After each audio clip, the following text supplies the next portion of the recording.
Nesse vídeo eu introduzo o segundo experimento do Laboratório de Fundamentos Físicos para Engenharia Elétrica.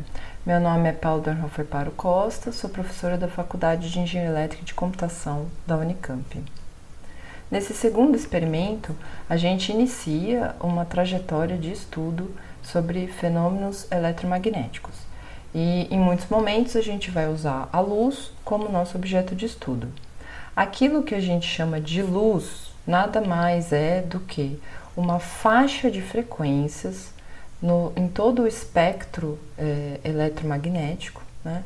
Em particular uma faixa de frequências para a qual os nossos olhos estão adaptados. Então, nossos sensores visuais, eles são sintonizados para captar esse sinal nessa faixa de frequências específica e nosso cérebro é capaz de interpretar esses sinais, transformando esses sinais em imagens, né? E a luz, ela ocupa um lugar de destaque muito grande em toda a história da ciência, porque afinal de contas é por meio da luz que a gente interage com o mundo. Nesse slide tem uma imagem de uma pintura feita por Homem das Cavernas, né? E o que é bastante curioso nessa imagem é que, se a gente for considerar as técnicas que eles tinham disponíveis e se a gente for considerar que isso é uma pintura feita em pedra, né? A gente pode imaginar que ela guarda um certo grau de sofisticação, né? A gente percebe que o cavalo, por exemplo, tem uma crina bem definida, as cores estão adequadas, a gente percebe que existe o detalhe da pata dele ser de cor diferente do resto do corpo, né? Mas tem uma outra coisa que chama atenção nessa imagem, é que o cavalo foi pintado de ponta cabeça. Existe então a hipótese de que, por exemplo, esse cavalo, na verdade, ele estava lá na pastagem e que a imagem desse cavalo era projetada na parede da caverna por meio de algum pequeno orifício que acabava causando o fenômeno óptico de câmera escura, né? Quando a gente passa a imagem por um pequeno orifício e essa imagem é invertida. Então, existe, por exemplo, a hipótese de que, na verdade, essas pinturas foram feitas por cima de uma projeção de luz que estava acontecendo de maneira acidental na parede da caverna. Então, com isso, eu gostaria de destacar que a gente não precisa de aparatos experimentais sofisticados para observar os fenômenos ópticos na natureza, a maioria deles, né? Que a gente, na verdade, já está em contato com eles desde que a gente é pequeno, desde sempre na história da humanidade. A gente não precisa de um espelho para observar o fenômeno da reflexão, né? Da mesma maneira, a gente consegue observar na natureza a ocorrência do fenômeno da refração com facilidade e até mesmo o fenômeno da difração, né? Então, é bastante natural que na história da ciência a luz ocupe um lugar de destaque. E é lógico que inúmeros seres humanos se debruçaram sobre o entendimento desses fenômenos, né? Mas nessa aula eu vou destacar alguns nomes e, em particular, eu vou contar uma história que eu julgo bastante interessante sobre essa jornada no entendimento dos fenômenos eletromagnéticos. Eu começo falando, obviamente, de Galileu Galilei, né? Galileu Galilei, que é considerado aí um dos precursores, um dos grandes nomes, o pai do método científico, eventualmente, né? Ele viveu numa época onde a humanidade, né, da época, ela estava passando por essa transição de olhar para a natureza e simplesmente conjecturar hipóteses como faziam os grandes pensadores, né, Platão, Aristóteles, os grandes filósofos, né, e onde algumas pessoas começaram a enxergar a necessidade de, pera lá, a gente tem que abordar esse conhecimento de uma forma um pouco mais sistemática, a gente tem que fazer medidas para começar a ter conclusões um pouco mais sólidas, mais robustas, né? E o Galileu, ele tem também sua contribuição na ótica e nesses entendimentos, porque, em primeiro lugar, ele aperfeiçoa, né, ideias que já existiam do telescópio, e ele é o primeiro que registra a observação das luas de Saturno, né, lá em 1610, início do século XVII. Né? E ele registra as luas Io, Europa, Ganímede e Calisto de Saturno. Né? Então essa imagem é uma imagem do livro de laboratório dele, vamos dizer assim, certo? Um grande nome, inclusive a sua biografia é muito interessante, né? Com confrontos, inclusive com a igreja. Né? Um outro nome que eu vou destacar aqui nessa aula hoje também é do Snell, né? Muitos de vocês com certeza já entraram em contato com esse nome lá no ensino médio, né? Em 1621, o Snell ele faz experimentos sistemáticos para observar o fenômeno de refração, né? Então, refração nada mais é do que esse fenômeno óptico que a gente observa quando a luz ela passa de um meio com uma determinada densidade para outro meio de outra densidade. Né? A gente costuma exemplificar frequentemente o exemplo da passagem da luz do ar para a água, né? Que é essa imagem aqui da direita, né? Onde a gente tem uma fonte luminosa, um feixe de luz incidindo sobre a água, e o que a gente vai observar é que ao passar desse meio menos denso que é o ar para o meio mais denso que é a água, a luz sofre um desvio, sofre uma deflexão, né? E essa deflexão, no caso específico da passagem de um meio menos denso para um meio mais denso, ela é feita de maneira que os raios de luz se aproximam da normal, normal de incidência, que seria essa reta imaginária perpendicular ao plano de transição ar-água, né? Então, o Snell se debruça sobre o estudo desse fenômeno e o que ele faz são experimentos onde ele vai incidindo com diferentes ângulos a luz, né, no meio diferente, a água, por exemplo, e ele percebe que, contanto que se mantenha esse par de materiais, ar-água, por exemplo, existe uma proporção fixa entre os senos, né, do raio de incidência e o raio de refração em relação a essa normal. Então, Snell não vai lá sofisticar e definir índices de refrações dos materiais, mas ele já percebe que existe essa constante, né? Nessa figura também a gente ilustra o fenômeno de reflexão, ou seja, parte da luz aqui vai ser refratada e parte da luz vai ser refletida, né? O Snell, não é ele quem documenta definitivamente essa proporção, na verdade o Descartes, René Descartes, 2 anos depois, num tratado sobre a luz chamado Dioptrique, tá? René Descartes, que também merece um grande destaque na ciência, também considerado um dos pais do método científico. Então, novamente, né, não são nomes individuais que proporcionaram as revoluções. É um conjunto de pensadores que compartilhavam uma mesma época, um mesmo cadinho social, pessoas que muitas vezes, inclusive, ao longo da vida interagiram de alguma maneira, né? E as grandes descobertas da ciência, elas acabam sendo mais atribuídas a determinados nomes quando quando eventualmente essa pessoa contribuiu com uma documentação adequada, com uma explicação que foi didática e que chegou ao alcance de todos, né? Então, nessa linha, no final do século XVII e no início do século XVIII, a gente tem uma personagem bastante importante na ciência, que é o Isaac Newton, né? Em 1704, o Newton publica o Optics, que é também um grande tratado sobre experimentos realizados em ótica, né? E ele vai além de apresentar uma série de resultados de experimentos, ele apresenta uma tentativa de explicar por que esses fenômenos acontecem, ou seja, ele apresenta um modelo para a luz, certo? Então, realmente uma grande contribuição para a ciência.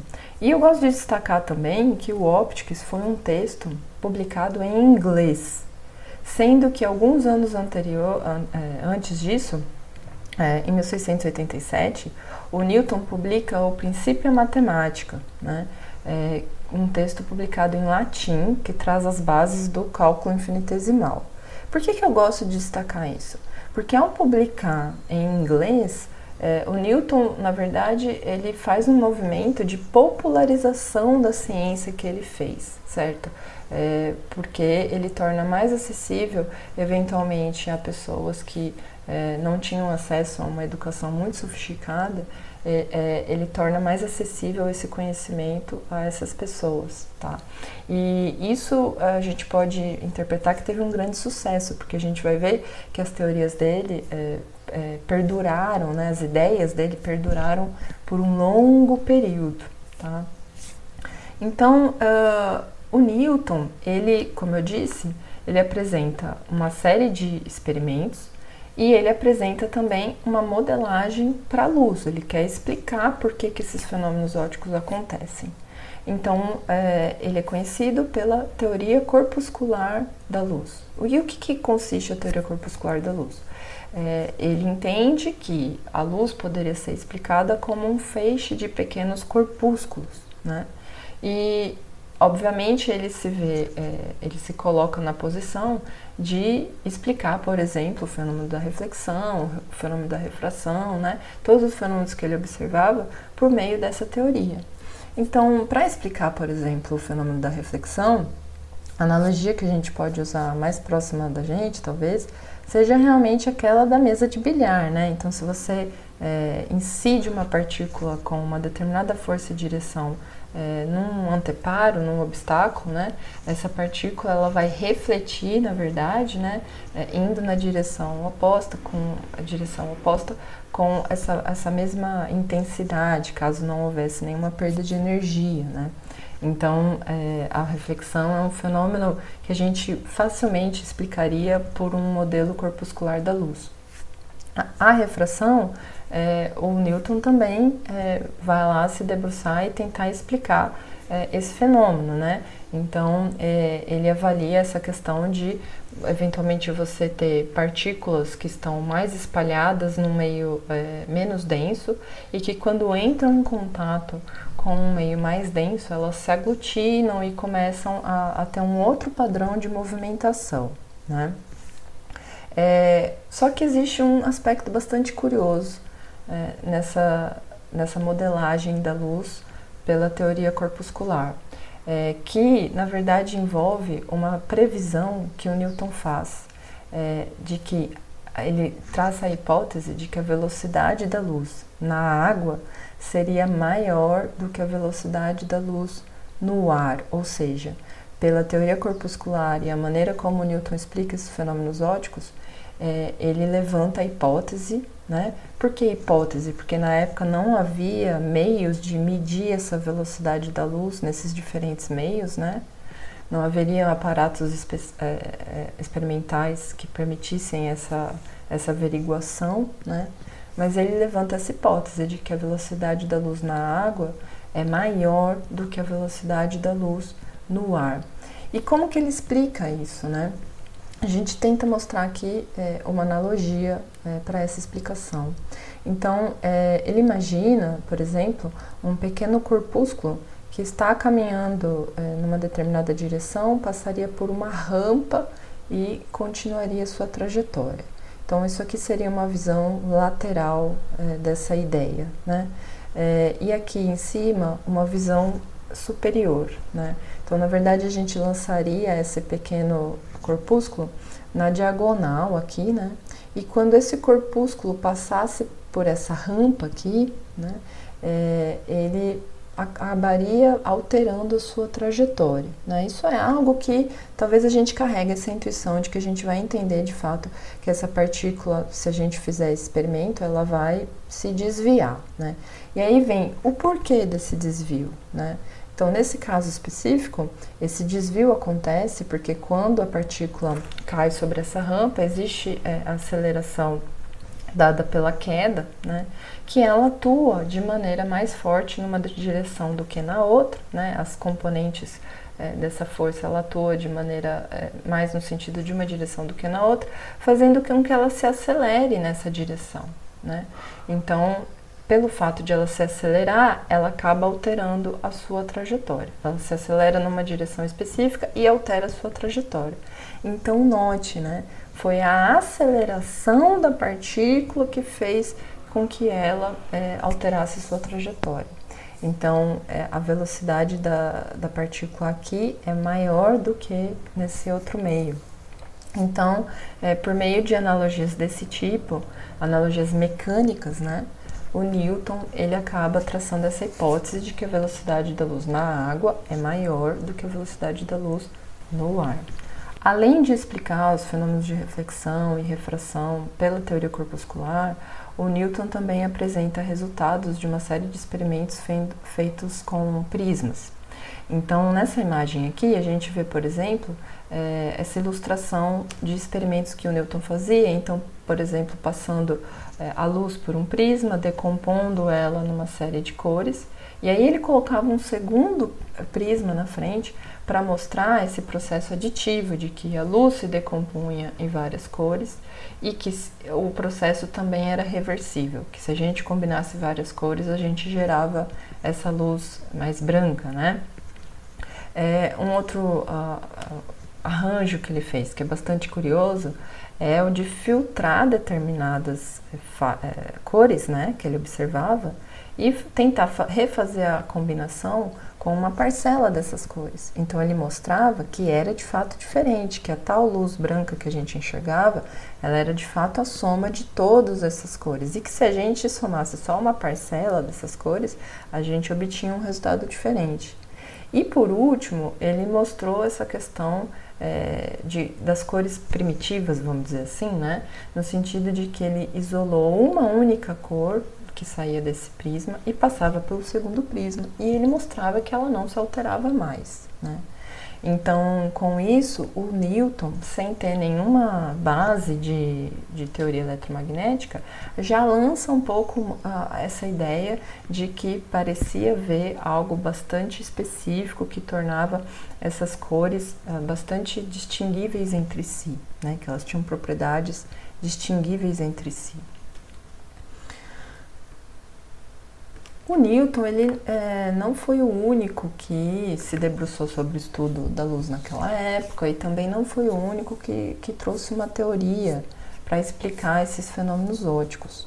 Contemporâneo a ele, a gente pode citar o Huygens, né, um holandês, que em 1690, portanto antes do Optics, né, publicou um tratado sobre a luz, certo?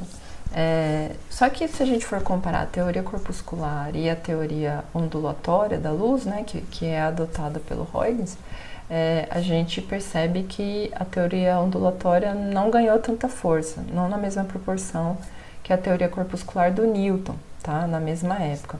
Então, para o Huygens, a luz poderia ser explicada como um fenômeno ondulatório, né, semelhante ao que a gente observa em ondas mecânicas, né?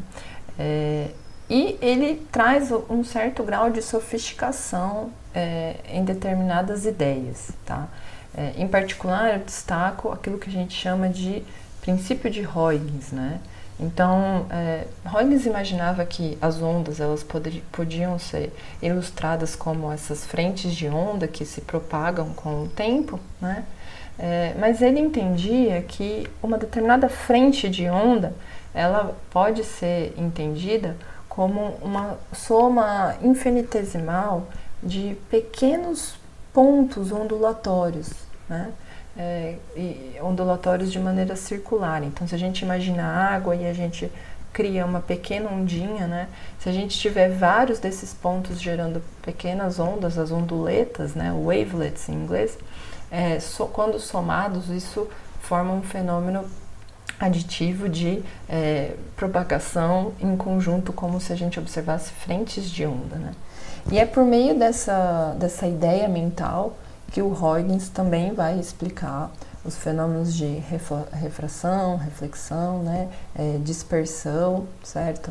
Então aqui tem uma ilustração onde a gente teria essas frentes de onda chegando num meio mais denso, no caso, né? E essa onda ela vai interagindo pouco a pouco aqui com esse meio, né? E acaba gerando esse desvio das frentes de onda, porque uma parte da onda chega primeiro do que a outra, né?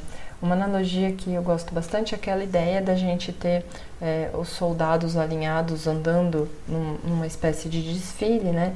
E quando eles são obrigados a entrar num meio mais denso, por exemplo, ou quando eles são obrigados a fazer uma curva, né? Então tem um soldado que é obrigado a andar mais devagar, o outro anda mais rápido, né? Porque eles têm que fazer essa curva de uma maneira coordenada, tá?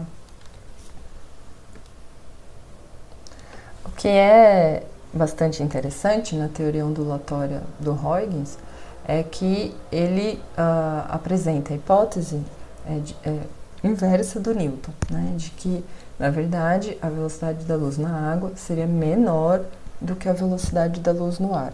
Então, a gente tem esse confronto de ideias na mesma época, certo? Duas teorias, uma prevê uma determinada coisa e a outra prevê algo contrário a isso.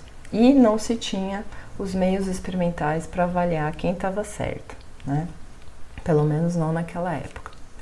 Bom, em 1804 surge uma personagem importante nessa história que faz um experimento, né, que acaba colocando a teoria corpuscular da luz em uma situação difícil, certo? Thomas Young, que é um britânico considerado um verdadeiro prodígio, assim, é bastante interessante ler sobre a bibliografia dele, porque ele traz contribuições em diferentes áreas do conhecimento, tá? Ele também se debruça sobre experimentos ópticos e ele acaba realizando um experimento que se tornou muito famoso, que é o experimento da fenda dupla, né? Então, na verdade, o que o Young faz é pegar uma fonte luminosa. Ele primeiro passa essa fonte luminosa por uma fenda simples, certo? E depois ele passa por uma fenda dupla, certo?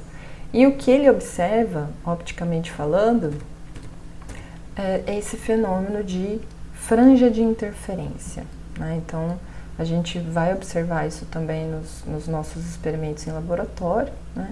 Mas o fato é que esse é um fenômeno óptico que a gente não enxerga corriqueiramente na natureza, é um fenômeno óptico que só foi observado por meio de uma montagem experimental que a gente já pode considerar bastante engenhosa, né? E que trouxe um resultado que a teoria corpuscular teria imensa dificuldade de explicar, né? Um dos motivos pelos quais a teoria corpuscular teria dificuldade de explicar é que como que a gente observa, né, num padrão de franja de interferência, um ponto luminoso muito forte exatamente na frente do obstáculo, né? Como que uma partícula ela faria essa trajetória, né? Então a teoria corpuscular já começa a ficar um pouco abalada, né? Já a teoria ondulatória ela tinha meios de explicar esse fenômeno de franjas de interferência. Em 1850, acontece um experimento cujos resultados colocam uma pá de cal na teoria corpuscular de Newton, né? Então, esse também é um experimento que eu considero muito bonito, porque eu considero ele bastante engenhoso também, né? Então, é um aparato experimental que foi inicialmente imaginado por Fizeau, mas que foi aprimorado pelo Foucault, né? E nesse experimento, o que a gente tem é o seguinte, a gente tem uma fonte de luz, né? Essa fonte de luz, ela lança um feixe luminoso sobre um espelho, mas esse espelho, ele é rotativo, certo? Ele fica girando a uma velocidade constante, é um espelho anexo a um eixo que está girando ali. Esse espelho e a velocidade desse espelho é regulada de tal maneira que a luz bate no espelho e é refletida numa direção que é regulada para bater num segundo espelho fixo em outra posição. Então, a luz viria até o espelho rotativo, seria refletida para um segundo espelho, esse espelho fixo, né? Esse espelho faria com que a luz refletisse pelo mesmo caminho e batesse novamente no espelho rotativo. Porém, quando a luz retorna, um tempo já se passou e, portanto, esse espelho que estava numa determinada posição, ele rotacionou e já está numa outra posiçãozinha, né?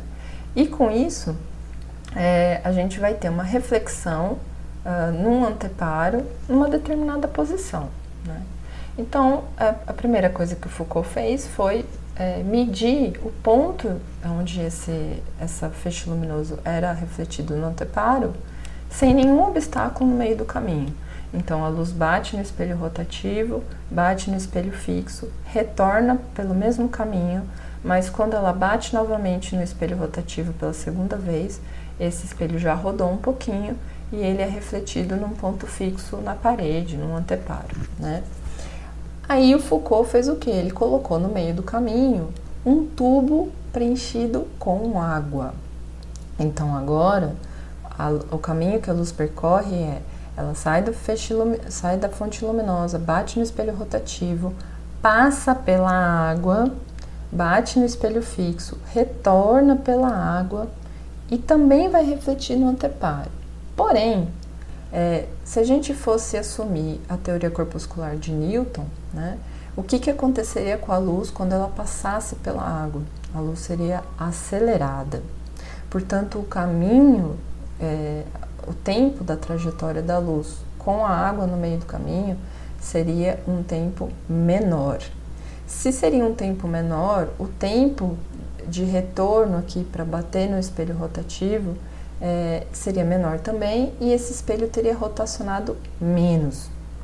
E, portanto, o ponto onde essa luz seria refletida no anteparo seria diferente do anterior. E pela hipótese da luz se acelerar na água, ele seria, no caso do experimento que o Foucault fez, um pouco acima do ponto anterior, sem obstáculo nenhum com água. O Foucault faz o experimento e, surpresa, o resultado dá o inverso do esperado, né? Então, na verdade, isso leva a concluir que a velocidade da luz na água é menor do que a velocidade da luz no ar, né? Então, isso é um exemplo muito bonito de como na ciência uma teoria, a maneira como ela explica os fenômenos acaba gerando predições, né? E que essas predições, elas sustentam essa teoria até que surja um experimento que mostre que não, olha, sua predição não deu certo e, portanto, tem algum problema na sua teoria, a gente precisa reavaliar, ou a gente acaba derrubando por terra toda uma teoria, que foi o que acabou acontecendo, né? Então, a partir desse momento, a teoria ondulatória, ela aparece como uma teoria que explica melhor os fenômenos ópticos, porque ela foi capaz de fazer uma predição e essa predição foi corroborada, né, pelo resultado experimental do Foucault, que mostrou que a velocidade da luz na água, a velocidade da luz no meio mais denso, é menor do que a velocidade da luz no ar, certo? Bom, e essa história termina por aqui, né? Não, essa história não termina por aqui, por quê? Nesse período, então, a teoria ondulatória, ela fica como uma teoria mais aceita, né? Mas, algum tempo depois, né, já entrando aí no século XX, a gente vai ver que existe uma espécie de... nós vamos revisitar a teoria corpuscular para tentar explicar novos fenômenos observados de maneira experimental. Então, lá com Einstein e já com o pé na física moderna, a teoria ondulatória ela também vai ter seus problemas, e a ideia de corpúsculo luminoso vai surgir novamente, tá? Então, no contexto desse experimento 2 do laboratório, a gente vai usar aparatos experimentais para tentar mostrar um pouco esses fenômenos ópticos que pessoas como Thomas Young, Newton, Foucault, Snell, né, todos observaram. E a gente divide esse experimento em 2 grandes momentos, né? Num primeiro momento a gente vai usar uma cuba de ondas, então a gente vai observar determinados fenômenos observando ondas na água, né? E num segundo momento a gente vai fazer umas brincadeirinhas com laser, ok?